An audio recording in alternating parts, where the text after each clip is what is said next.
এই জন্য আমি মাঝে মাঝে একটা গান গাই, ইতিহাস পড়ে মোরা জানলাম জানলাম অলিগণ এনেছে ইসলাম। যেটা বলেন ঠিক কিনা?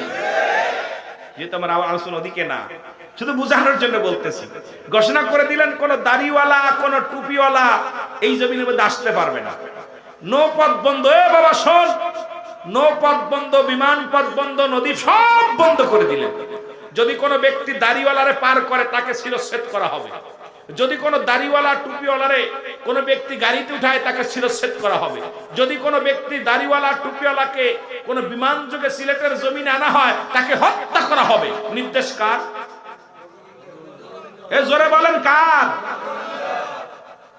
কার খায় মুসলমান হয়েছে? সব করা ভালো করে শুনে নি বাবা। এই জন্য আমার ওই সাবজেক্ট নাই, এই জন্য যেতে পারতেছি না। যাওয়ার দরকার, আপনাদেরকে জানার দরকার, অনেক ইতিহাস জানার দরকার। এগুলো আমরা বই পড়ে শিখেছি, আপনারা এখন তো পড়েন না, জীবনে তো পড়েন না। এরা রিসার্চ করেন, ওই ফুলতলি মাসলাদের রিসার্চ করেন। যিনি এশিয়া মহাদেশে কিরাতের জন্য, কোরআনের জন্য যার অবদান, এটা রিসার্চ করলে বাইর হবে যে তার অবদান কি। এটা দেখে অনেকে নাক শিখতেন, কথা বুঝেননি। তাদের অবদান কি জানেন? কোরআনকে বর্তমানে এশিয়া মহাদেশে কোরআনের ধারক বাহক ফুলতলি মাসলাদের যারা আছেন, জোরে বলেন মারহাবা। আরো জোরে বলেন মারহাবা।